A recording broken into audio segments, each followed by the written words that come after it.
bucks. So 420 extra dollar right now. Sweet. And we're Okay, live. let's do it. Cheers, gentlemen. All right. All right. Welcome everybody. I'm really honored and proud to have John Crain here with me with SuperRare. I have had the pleasure of knowing John pretty much my entire NFT art tenure in here, which has been about 2 years. And ever since then, they've always been just up for any harebrained scheme I had for art shows, and just totally willing to roll up their sleeves and show me some back and forth love and just to build the community. So it really, thanks for coming on here, and I'm stoked to hear about kind of where you've been and where you're going and how the ride has been for you. Yeah, absolutely. Thanks for having me, Coldy. It's an honor and a pleasure.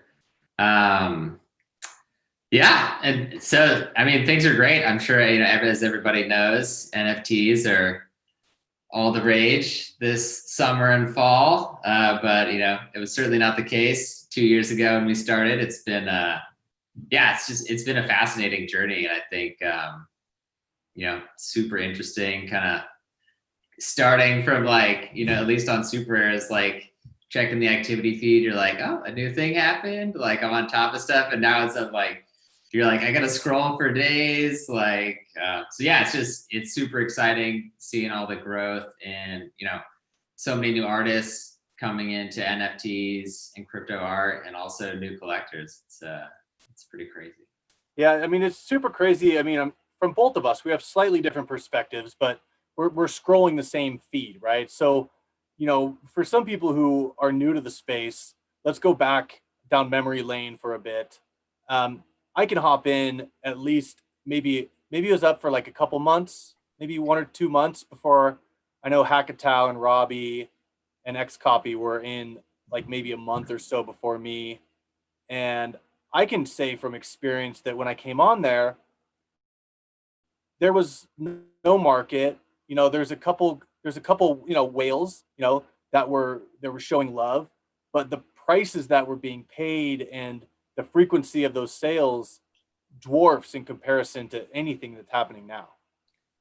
Yeah, absolutely. It's like, I think, 2.5 years ago, $100, $200 was like, that was solid. You're like, oh, nice. This is a serious collector over here. And yeah, now I think it's, if you see something for $100, you're like, well, this is obviously not a serious bid. Like, what's happening here? Yep. I remember when I used to, I love going back in my bid history and not only seeing what it is compared to now, but also I've just a really good memory of where I was that day that I sold that thing. It's like, oh man, I was at the outlet malls that day, and I remember I got a 0.5 bid, and I was so over the moon that I sold the the Vitalik portrait for like $150. I got ether. Yeah. And I was like writing sky high, and now it's like, that 1.5 ether would be the equivalent of like 15 ether now. Yep. And it's in the span of 2 years. It's just really the art didn't change. I was making the same stuff back then, but it's like I knew that I had to sell for what the market would bear just to keep things rolling. Yeah. Yeah, absolutely. And even obviously I've been growing my collection the whole time, but sometimes we'd onboard somebody and be excited, and then there's crickets. You're like, well, I guess I'll buy this piece. It was just it was a different environment, that's for sure. So tell me about, you proved it back in the day. The smart contracts worked, the market was formed, you had the buying and the selling and the secondaries. At what point does SuperRare then take a refractory step back and start looking ahead? At what point did you guys need to rally the troops and come for V2? Yeah, sure. So I mean, even up to winter, I guess about a year ago, it was still I don't know, is this actually going to work? And but there was like starting to see like kind of changes in the market. And then I think, I guess it was like January. So yeah, basically like this January 2020, it was like, okay, this is like, there's some serious change needs to happen. There's a lot of people coming into the space. The application itself hasn't changed all that much since, obviously we were continually improving things. But at the same time, we were also working other jobs, like trying to pay rent. So, it wasn't like we had a full-time dev team. It was like, I would like do work to pay the bills during the day and then start working at SuperRare from like, 6 p.m. to 2 a.m. Sure. And so, yeah, it's about like January, I think this year, we were like, all right, there really is something. I mean, I knew there was something special the whole time, but obviously it seemed like, okay, it seems viable. It's probably time to like quit the day job and like really dive down and like, or, double down on this. And so then we started thinking about like, what does that mean, right? Like we've been sort of, try to like nurture the community and like both sides of the ecosystem as much as possible. So onboarding artists, onboarding collectors. And I think when I look forward and think about like what is the next version, it's like thinking about like, how can you add more curatorial voices to the experience? Like, I think, we've done as best a job we could to do, have a pretty diverse curatorial voice, but at the same time, it's like, we're a small team, we can only do so much. And so like, I think, SuperRare 2.0 has a lot more, it's like, I think there's a lot of opportunity to open it up and like have lots of fun conversation around, what is art, what do people want to see? And so I think there's a lot of product work to do there, but at the same time, I think it's going to be exciting just because it's, opening it up to the community and having more people's opinions involved. It's going to be really fun. Now, what do you think was like, what was at the very top of your list that you guys wanted to tackle, with your current iterations versus where you're going? Like in terms of, I don't know if it's what the market is demanding or like a user experience. What do you feel is the next step?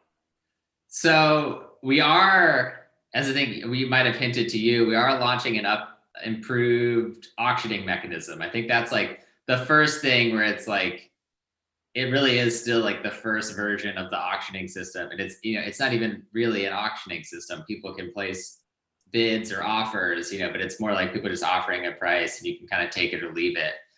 So I think that's been a burning desire, and we've wanted to improve that, since pretty soon after launch, and just didn't really have the opportunity to. So that's something where I think we're really excited having, actual on-chain smart contract auctions that are going to be timed. I think it's a great user experience for both the artist and the collector as well, right? Like we get a ton of questions like, hey, I'm new, I just placed a bid, when is the auction over? And you're like, well, there's, you gotta ask the artist and find out how do they feel about that bid you placed? So I think that's going to be a huge improvement for both people.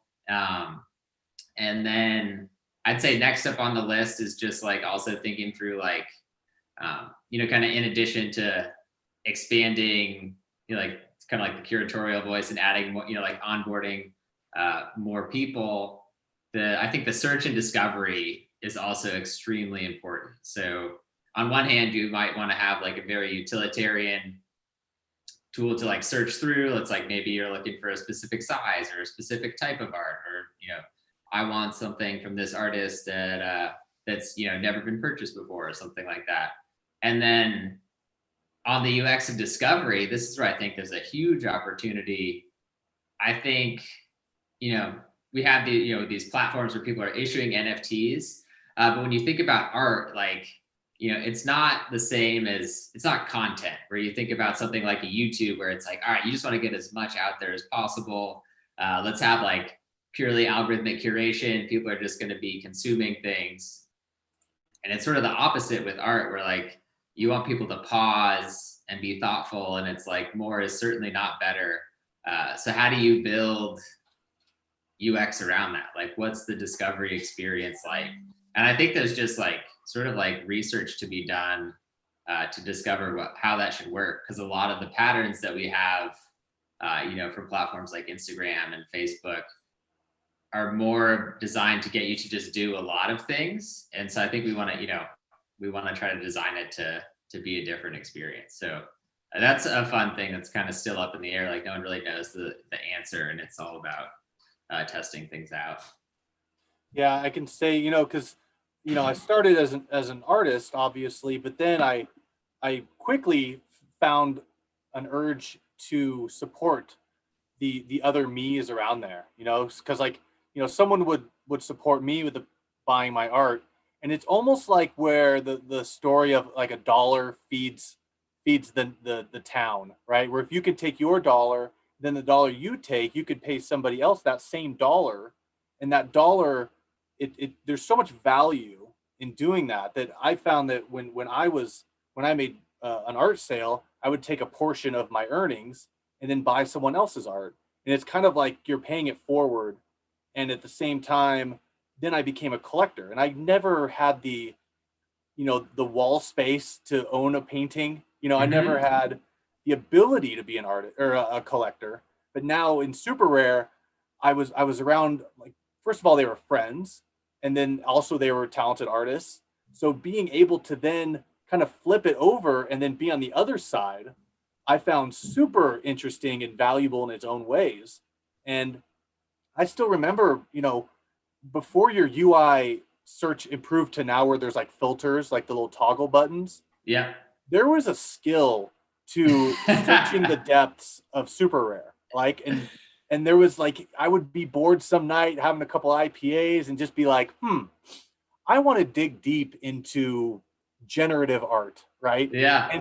And you don't know what you're doing until you like start doing like, reverse order, and then like, the earliest token, there's these like little, there's not many tools, but once you kind of got in there, like, oh wow, I've never seen this piece of art, and it's like a year old, and there's so much magic in that. And even I was still able to find good pieces, maybe 6 or 8 months ago. There was still some gems in there that people hadn't like fully trolled, but like you can tell now that like it's been trolled, and there's still a shitload of good stuff. But the people who are like, oh, I wonder if there's any like X, Y, and Z's over there, like, nope, they're gone.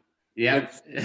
And then that just shows like the veracity of the collector to get these, there's so many people who would be tokenizing 2 years ago that people didn't understand what they were even doing.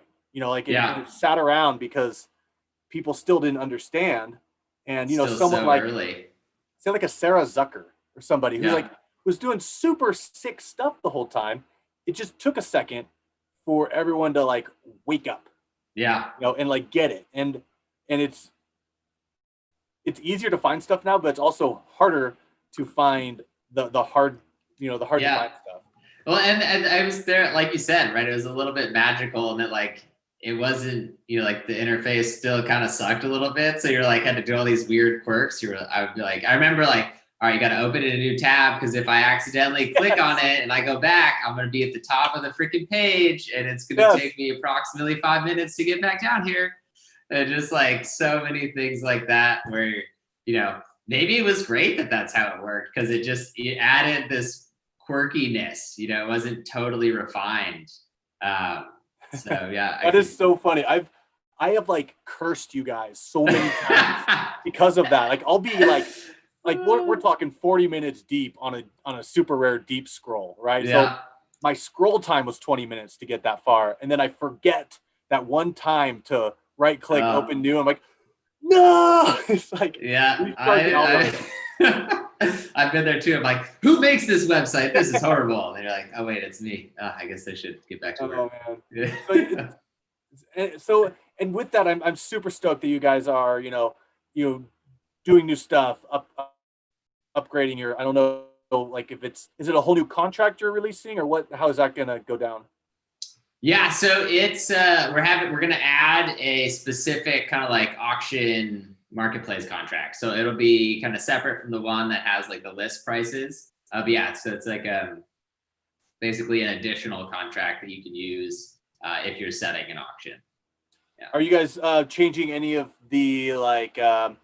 Is there ability for like multi wallet or any like additional types of like add-ons to the like for collaborations and things like that?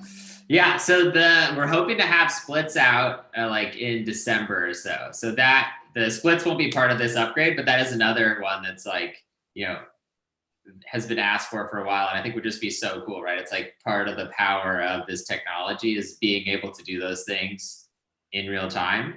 And I think another part that's cool with splits is we've seen, kind of more charity auctions, and that was like, you've been doing it since you started, right? Having these charity auctions. And so having that, right, where you could even program in, well, now part of anytime the resale royalties, it's also going to go to this charity or something. I think that's like, there's so many interesting things to do there. So, yeah, that's awesome. Yeah, because I'm sitting on a split right now, and Hackatow's trusting that I'm not going to run for the hills, right? So, yeah, it just makes me feel better that I don't have to like do the math and like, right. just like right now I'm checking Etherscan. Zach was helping me. He's like, here's where it is. And, to get to a point where none of us have to worry about that, it just takes that one little extra a bit of burden off of like the trust scale. So I think that's super cool. Yeah, absolutely. I think, it's going to be pretty exciting. So tell me, like what are you as a platform, are you looking around at, because this ecosystem's growing so quickly, right? There's many different platforms. Everyone has their own little niche. And, how is SuperRare positioning themselves differently than the other platforms? Yeah. Well, I think, so like one thing we've thought about, and like, I think you can see kind of with like the editorial and some of the exhibitions we're doing, like, to me, that has been, missing a little bit. Like, it's something we talked about early on, and we were like so excited when we met Anne. We were like, wait, you're really interested in art and like crypto? This is perfect. Like, where did you come from? This is amazing.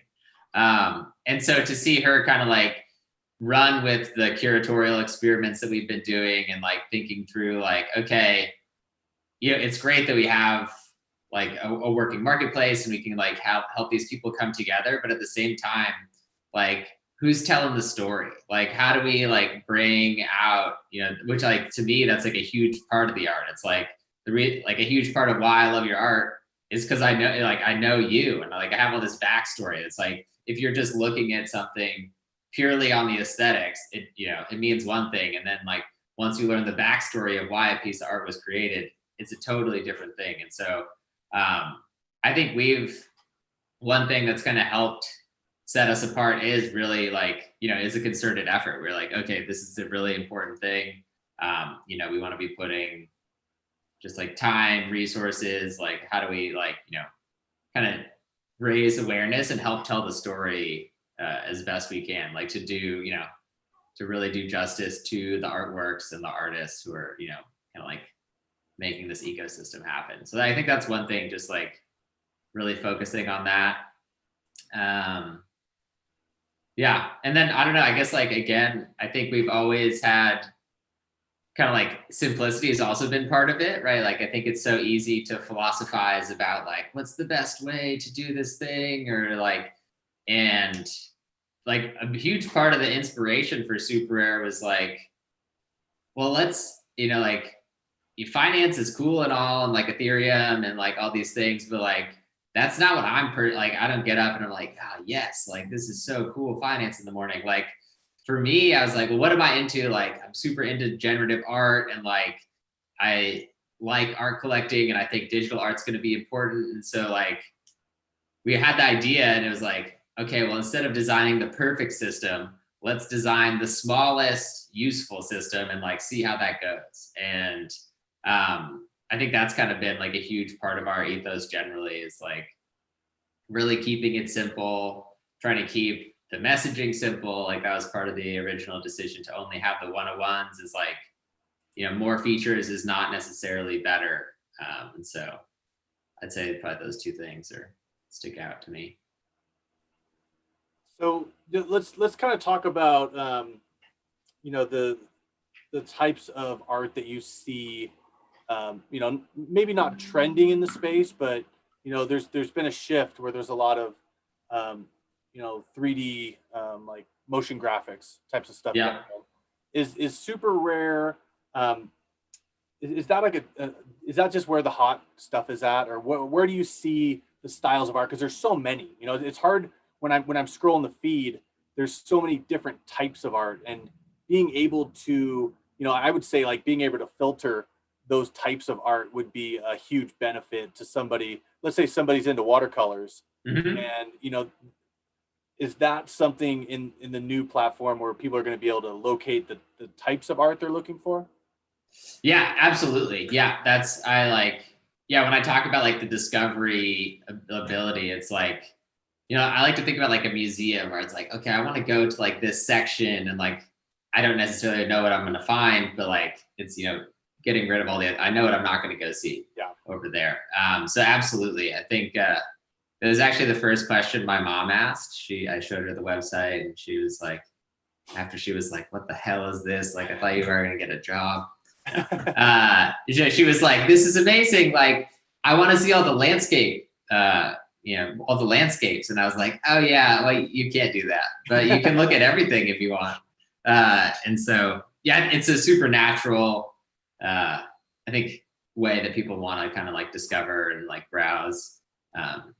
Especially too, because, like, there's some pieces, there's I don't know, just like some of the pieces, especially some of the 3D motion graphic stuff where it's like, it might even be kind of disturbing. And so like, there's certain ones you're like, oh, this is very cringeworthy. I can't stop watching it, but like, Sure. That affects people differently. So I think having the ability to search and kind of filter through based on your own personal preference is going to be super exciting. That's great. So maybe for people who don't know you specifically, what's your, let's say, day-to-day roles with SuperRare? Yeah, so it has, kind of evolved over the course of the whole time. So it started out, myself and Jonathan, who's my cousin, we built the whole front end and kind of did all the design and UX for SuperRare. Recently, I've done more, kind of ended up doing more operations and stuff. So like now my time's kind of split. I still do some amount of coding. I love to like kind of like have like, turn off the world and stop checking emails. And Are you like a Web3 dev? Like, do you do smart contracts? And I'm not. So Charlie does most of the smart contract stuff. So I'm really more like, so my background was in kind of like advertising and doing like design and front end builds. So I'm more like a product kind of like engineer, like designer. And yeah, so that was kind of like previously what I'd done. Recently, I've been doing more just like making sure, bills are getting paid and that type of thing. So it's still, we're still pretty like scrappy startup. So there's, a lot of different things. I'm the accountant and also, like testing new features and, things like that. But and I'm sure, I mean, obviously we've seen the, the tweets where your $1 million months are happening now. And I'm sure that's kind of just part of, as it grows, things cost more and then you make more, but it's, it's great to see how you guys have found some traction in the space. And, it's kind of that leading to more doors opening and you talking to, people that want to like get involved. Like, is that helping expand SuperRare as like a brand? Yeah, absolutely. It's like, I think what we've seen with some of the, for example, like RAC and Blau and some of these folks who have really big, or Slime Sunday, who, who works with Blau. It's super cool. And like, I think, so like, obviously they have big followings. So when they, do things that helps kind of like raise general awareness for like the whole, people who've never heard of NFTs they're like, oh, what's this? That sounds crazy. Like, what are you guys doing over there? And so, yeah, that's like, there's been a ton of growth there. At the same time, like more people are like asking, they're like, well, how do I fix this wallet problem? Like there's like a ton more like support and things, which, can be challenging, but I also think is so cool. Like a lot of people, this is their first time interacting with crypto. I'm like, this is so incredible. I'm very excited. Just like we personally like that we've been able to onboard so many folks into this space. But yeah, so it's like the growth is exciting, but also comes with challenges. Yeah, for sure. And I talk to a lot of people who, I might get a DM or comments from just all kinds of people who are just like fresh and looking for advice. And, I'm always, there's so many different paths in tokenizing artwork. And I think it's important that even though we're talking about SuperRare, that, there's such a big ecosystem here that I think there's a lot of people who get hung up on labels of saying like, I'm on SuperRare, and that validates me as an artist. And I'm so quick to counter that with, there's a bigger conversation, I think, that goes on where, maybe someone will say, I got denied from SuperRare. I'm going to quit making art. I'm going to go be a CPA. I'm done. Like, because and I'm like, whoa, hold on. Like, you're basically like half the time I'm like, no, like being on a platform doesn't make the artist. And I think there's a lot that people get hung up on labels and clicks and things like that, where I think it's important for us all to know that us creating something is the point of it. And where we sell it, I mean, there might be preferences, but if you want to tokenize something, you don't need anyone's permission. I think it's important for people to just understand that, because I know you guys get flooded and there isn't a way to onboard everybody. Yeah, absolutely. And like, so that's, part of moving forward is being able to onboard more people, but at the same, there's still constraints. And yeah, there's a huge ecosystem growing, right? This is like a totally new, market, and there's like so much opportunity. And so, for anybody out there, please don't get discouraged. You should just keep creating. Absolutely. Because it's still early. Yeah. And I've seen, so many people who they just start thriving as soon as they realize that, you can go on OpenSea right now. And like all the platforms are great. Everyone has their own little special sauce. And I think you guys have your special sauce that makes you're one of ones, and you have your thing. But you could go, there's known origin, makers, Rarible, OpenSea, Nifty. Like there's literally good things about all those guys. And I think that 100%. It's more about educating about the total ecosystem and not just like one or done, because you can go thrive just as much on Rarible.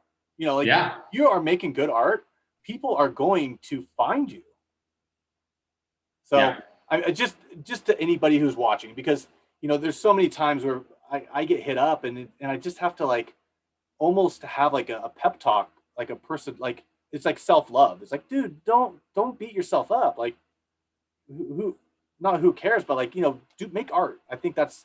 Yeah. And that's something we've like, we're continually trying to message better. Like there's just like kind of like capacity constraints right now. And there's like so many, like, there's a ton of incredible good artists. We'd love to be able to work with all of them, but like the way the product is structured right now, it's just not possible. And so, for anybody watching, it's not personal, and we'd love to be able to accommodate everybody in the future.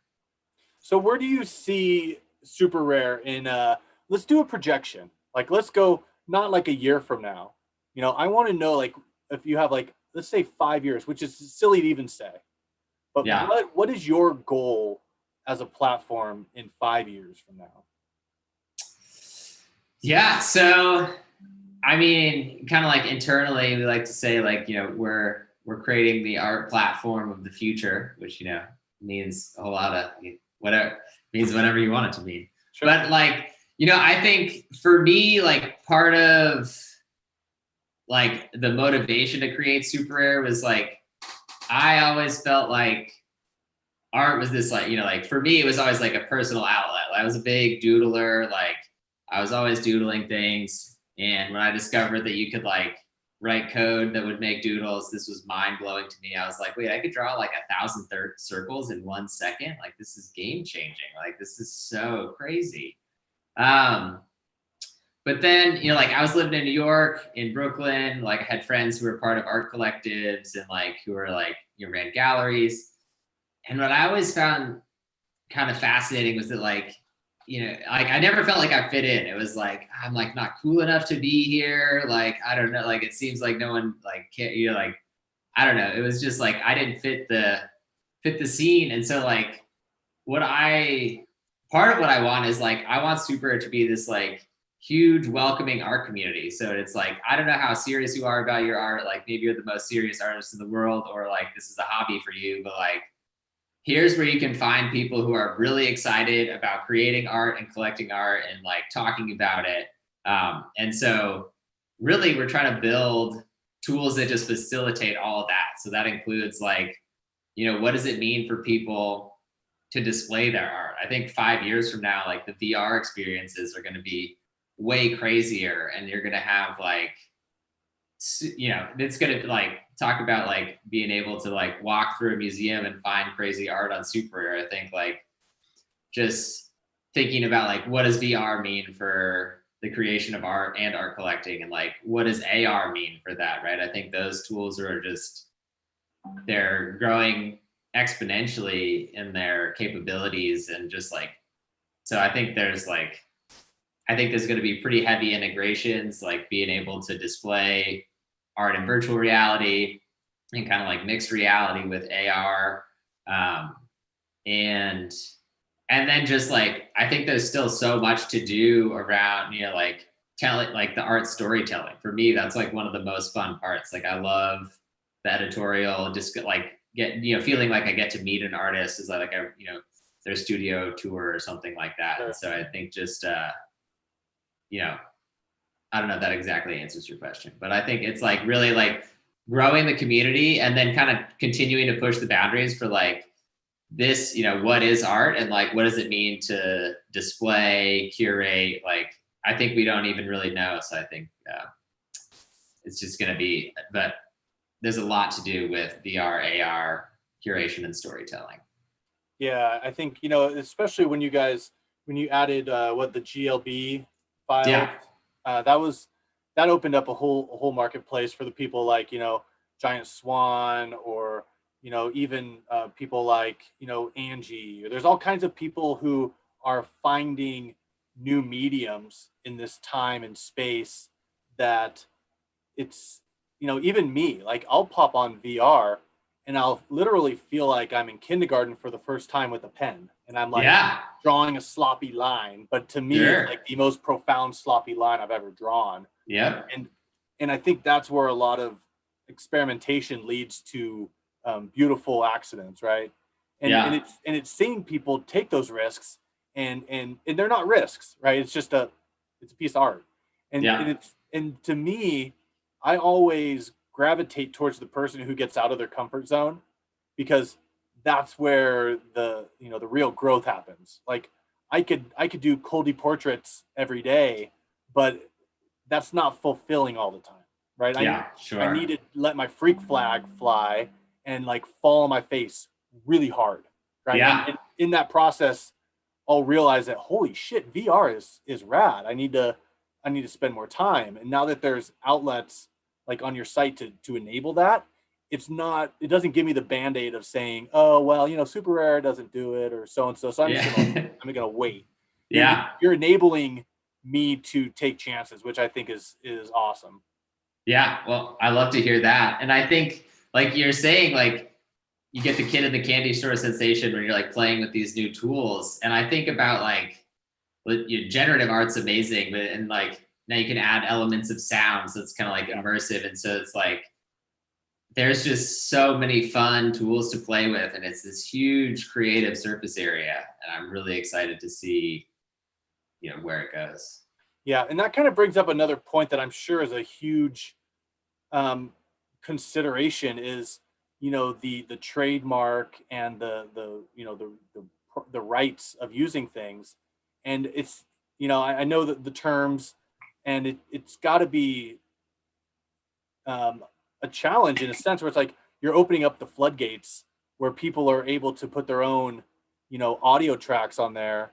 And how do you know like what people make and what they've got permission to do? And we're in a space, like I got a piece recently from a Godfrey boombox head, and Yeah. I reached out because first of all I just thought it was sick, and I just wanted to tell me about the art. Like we have to do our own research, right? Yeah. And I was like, oh, you made the beat, like it was sick, and I got invested because he made the beat. And it's how do you guys deal with that type of situation? Yeah, so I think the best you can do is kind of try to build, as like boring as it sounds, is like build a robust framework to handle the rights and things like that's where like the terms of service are really important, and like adding like double and triple checks in there, like does this include audio, like did you actually make, and like obviously we can do diligence on the front end to like meet the person, get to know them, learn about their art. But then ultimately, it's like there's concepts like fair use, right? It's like extremely complicated from a legal perspective.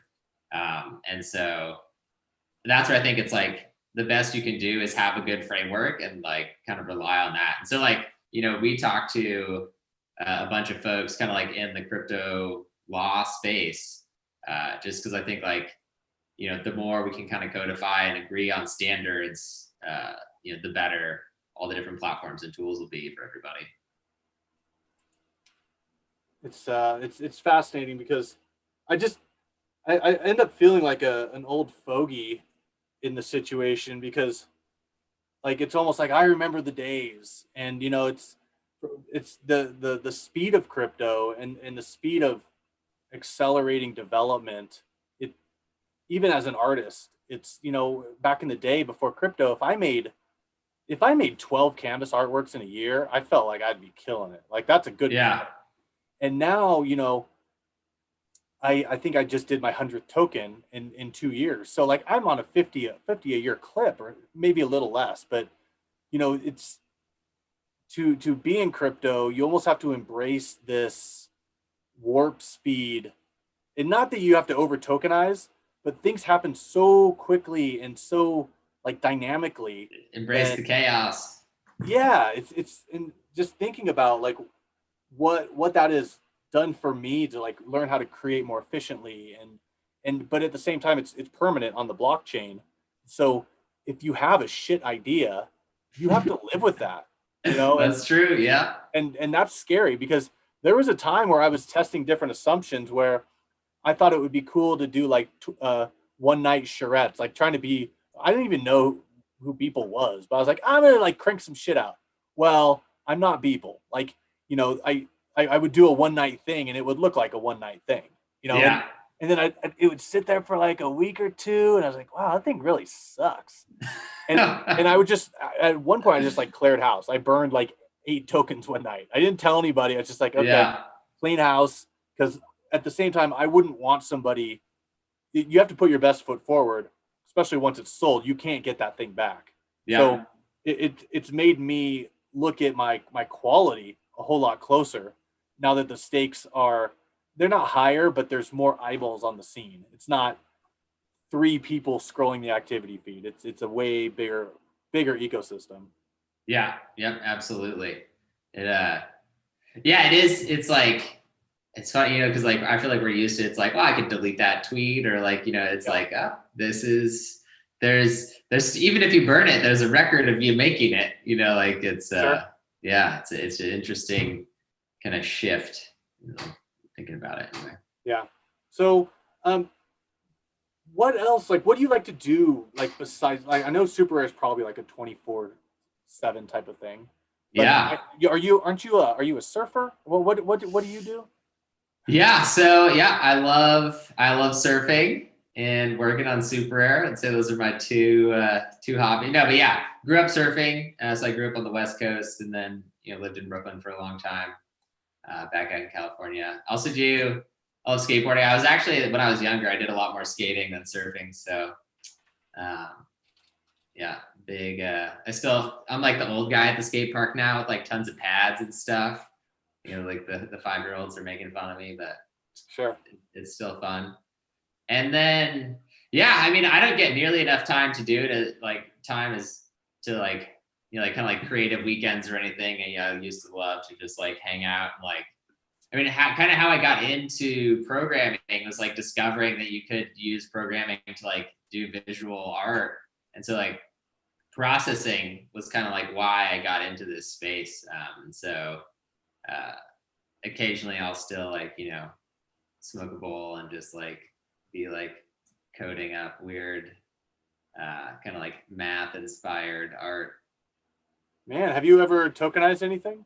I have not. It's funny. It's like if I always planned on it, but I also felt like it was like this weird conflict of interest where like if it was like, and so I have not though. And now I'm like, well, I feel like Super is like too cool. Like I should probably apply just like everybody else. You should. Yeah.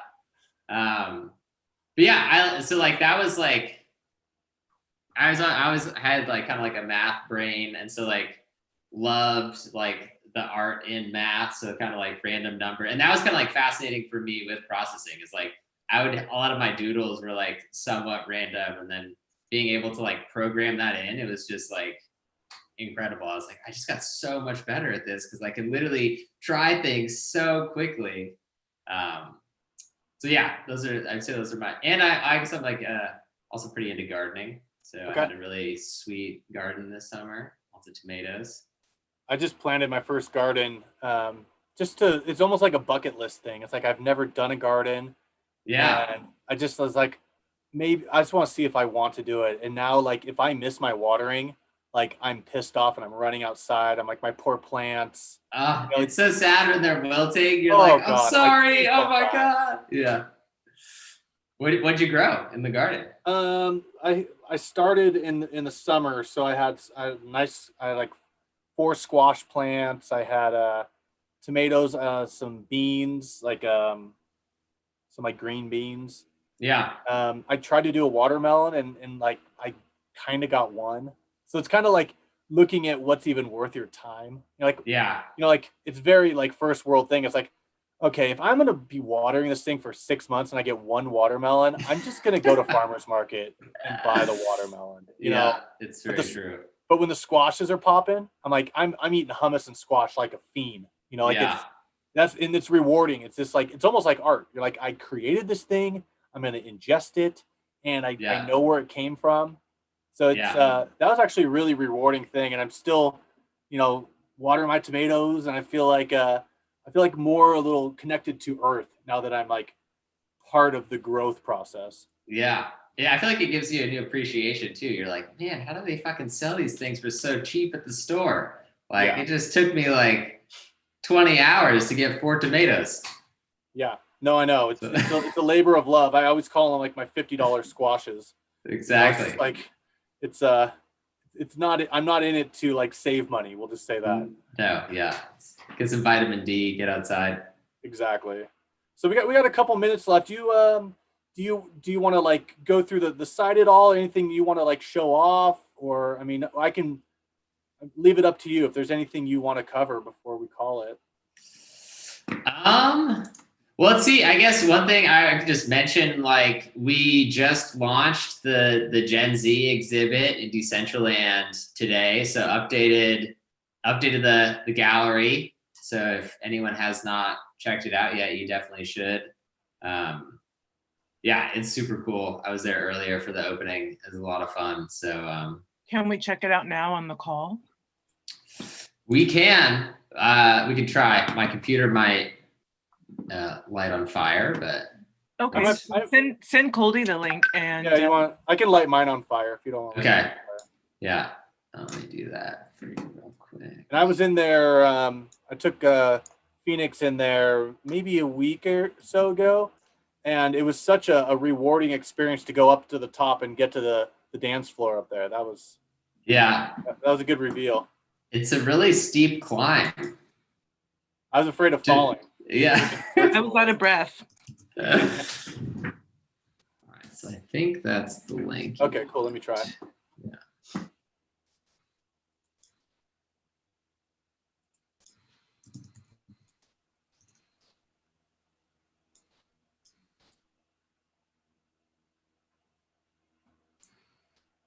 So you guys have space. You have a Decentraland. You have, I know you have a Crypto Voxels.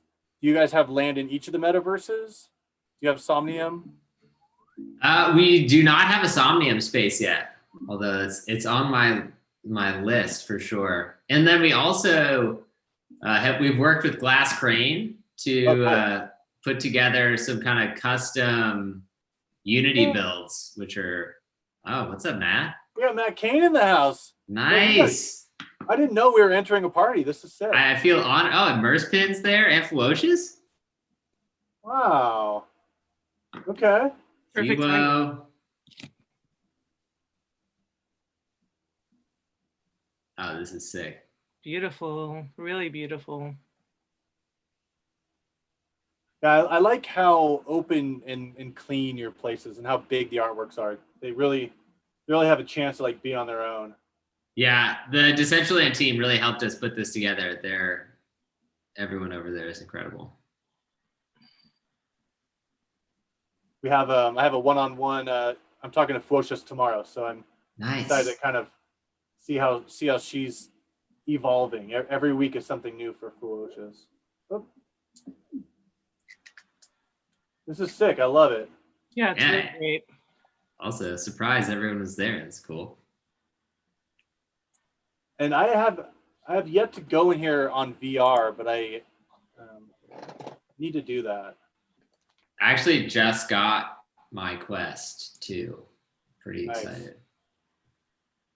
And I think that's really going to be the future of art consumption, is being able to enjoy it in the metaverse, especially as we're all, transitioning from these, physical lives into these like digital bodies. This is sick. I love it. It's really beautiful. Congratulations. Thank you. Who's this? Black Sneakers. Oh, who's this? I don't know if I know this artist. Oops. This is great. You just find new. This is great. I just found myself new artist. Oh, that's cool. I like it. Oh, Femzar. Free.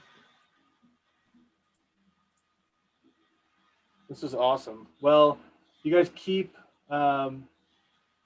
evolving and improving, and even back from the days when I think it was San Francisco, and I was like, hey, I got an art show, and you guys are like, whoa, we can do some iPads, and we'll mail you some iPads. Yeah, you literally you had iPads sent to me. I didn't even really know you guys. I could have ran off with them. Yeah. And we wouldn't have this conversation today. We're like, I don't know, Goldie seems pretty legit. Let's just do it. I would have been paying on the contract. They would have got their money back somehow.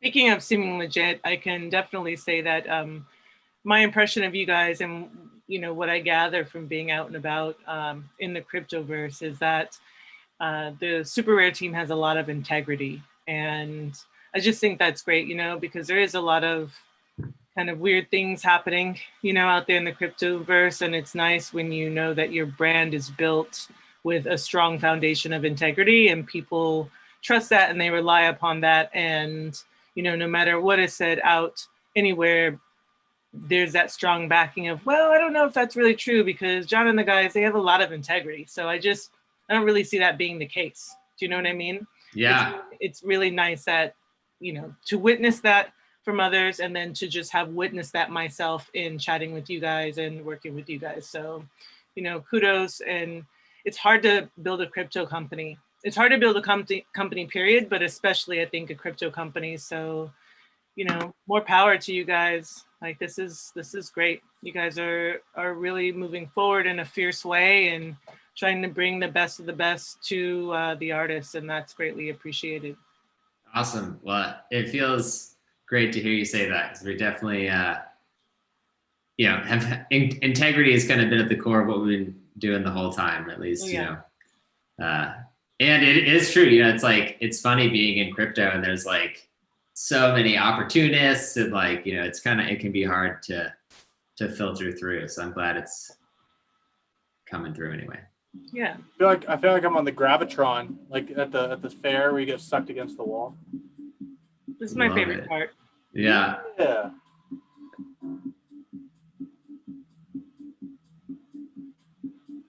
I love it.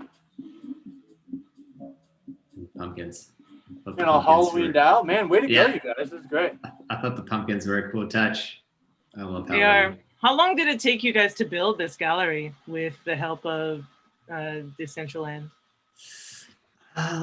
It was probably a few weeks. I mean, like, so it was actually really fun. Like, we started it and we're just like, what's the craziest thing? Like, it was like thinking through like high level architecture and like, obviously no one can afford to actually make a gallery like this. So that was kind of fun. You're like, oh, there's almost no limits. Like, what do we want to do? Mm-hmm. And so worked with them, like started really high level, then went and did like renderings together. And then I think maybe the programming phase was like a week or so, but kind of like the Guggenheim, how the Guggenheim spiraled up. Oh yeah, very inspired by them. Do you guys have somewhere in your FAQ like a how-to video, like, okay, you're new to SuperRare, you submit your application, this is a video of what that process looks like, this is what it looks like once you're accepted, and this is what it looks like to to accept your first bid? Do you have sort of like that life cycle of the process somewhere that people can view to demystify the getting onto SuperRare or just becoming a crypto artist? So not really. We just started like a YouTube like how to support channel, and so we're hoping to actually put up some videos like that, but we don't really have a great resource like that right now. Would you guys be into doing a walkthrough, just like that kind of Genesis video during Crypto Art Week that people can witness and see, like, okay, it is actually super easy. It doesn't mean they're gonna get on, right? They still have to wait, right? But this is what it's like to fill out the application. Okay, now you've waited, like, I'm joking, but now you've waited 3 years to go on SuperRare. You finally, they finally let you on. Okay, this is what the acceptance letter looks like. And then this is what it's like to, someone's bid on your work. This is what it's like to receive, that bid and the wallet and everything like that. Would you be into, not you yourself, I get that you're busy, but would you be okay with that process? Kind of demystifying that through video? Yeah, sure. Okay, cool.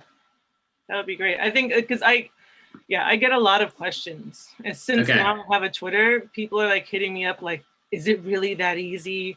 Like, how do you get on? Like, do I have to become like a stockbroker or like a day trader? Like, what? No, dude, you don't. It's really like you just upload 3 works or 5 works and you fill out your name and you wait. And then, like, that's it. Have a description for your work, talk about yourself, make a video. It's it. Like, oh, okay, it's that easy. I'll go on and fill it out. Hey, have you filled out your application? No, I just, I don't know, don't know what I need to do. It's like, dude, I just told you what you need to do, So I think having like that video where you can just send people, I read through your FAQ and it's pretty comprehensive. But that kind of like how to get started, like how to crypto art, is not, that little part is, I think, kind of missing and would be a good kind of like bow on what you guys have. Awesome. Yeah, that'd be great. Totally. Yeah, Cooley and I will jam that out probably as a ending gift to all the noobs to the space. All right. Sweet. Yeah, this has been great. I really, it's great catching up. It's been a long road. I'm, getting here for you guys, I'm sure, but it's great to see you guys evolving, and just with the attention that's we say finally here, but now that the herds are coming, there's so many people awakening to crypto art. I think these types of conversations are great for people to just understand who you guys are, where you're going, and what it means to be just in this community, because we're all so connected in here that in a couple of years from now we're going to be even closer, because like we're literally like creating the building blocks that through artist rights, through secondary commissions. There's been a lot of grassroots movements that you guys have been champions of, and it means a lot that you guys listen to the collectors, you listen to the artists, and there's always a solution, and you guys are very much proactive in that sense. So from the artist community to you guys, thank you for being open and wanting this to work for everybody, because you could put your foot down and say, nope, you're going to get 5%. We're the oligarchs, and we're going to, but you guys, you don't play that card, and it's huge. And I think it sets a precedent for everyone else. So, thanks for being who you guys are. And I'm excited to see where you guys go from here. Yeah. And I want to say thank you to you guys for, putting together Crypto Art Week. This is hopefully it's the first annual, or, we do it monthly. Right? Monthly, even better. That sounds like a lot of work. But I would lose my whole life if I did. Yeah, thank you so much to both of you. I think this is, these types of events are super valuable. And I mean, the cool thing is too, right? It's all recorded, and people can then go watch it if they weren't able to make it live. So really appreciate you guys doing that. So, and thanks for having me on. Yep, of course. And our next one we're gonna be doing is Crypto Basel in December. So nice. So this we're getting the community together, and we're gonna throw a real block party. I have land next to the Citadel that is going to be a literal gallery row of very cool street artists, traditional galleries. We're bringing the traditional world into the metaverse, and I love it. We're super stoked, and it's going to be the next evolution of things that I've done, especially now with Lady Phoenix in the mix, where it's so many great ideas, and we're getting the community rallied. So we'll definitely keep you guys in the loop on that. It's going to be super fun. All right. Yeah. Let me know. Happy to help however I can. Sweet. Well, we're hoping you'll have like your gallery there, All right. Yeah. The Basel world has never actually recognized crypto galleries, or, I mean, do you identify as a crypto gallery, or just like a crypto art platform? How do you identify? Oh, that's a good question. I guess more like just generally digital art, but it's like crypto art platform. Okay, yeah. So then in that case, historically, there's never been a crypto art platform in the Basel art world or art fair scene. So this 2020, I think, is the year of crypto art. And this is a nice historic ending to bring, Basel to the platforms. Yeah. In our own way, right? We're not Art Basel, but in our own little way. And so, and to say that we are now a part of that narrative, I think is really important, especially for what, platforms like SuperRare and others have done for artists. There are artists who artists hit me in DMs on IG. I'll congratulate them. Whoa, you're on SuperRare now. That's awesome. They're like, yeah, I can like take a few days off work. I can pay my rent. I can, they have this confidence now because they're actually getting paid for their gifts and talents in ways that they weren't before. And like, these are real messages, like heart in people who just appreciate that, a platform like this exists, right? So yeah, keep rocking in the free world, man. All right, yeah, sounds good. Thanks, John. Always a pleasure. Keep it up. Yeah, thanks. Hope to see you guys soon. Take care. Peace. Happy Halloween. Thanks, you too. Bye. Bye. All right, everybody. So just to close this off, thanks for tuning in. We have one more day of programming tomorrow. We have the Ladies of Crypto Art panel and a artist talk with Fuocious. So we're going to end this in a fun, exciting way. And it's been an awesome week. And we will see you all tomorrow on Halloween. And also, it's going to culminate in an async costume party at the Coldy Beeple pop-up Citadel. So tune in and come get your freak on. Yeah. Yeah, and come to the Async Gallery specifically. I mean, hang out at the Crypto Art Week Beeple exhibition, but definitely make sure you check out. Is it downstairs or is it just through the building? Yeah, it's in the Async Gallery downstairs, and they've tricked it out with some Halloween updates. So it's going to be fun, and we can all update our wearables to be crazy. Yeah. Anyways, thank you guys for participating. See you for day 6 tomorrow. Lots of love. Bye.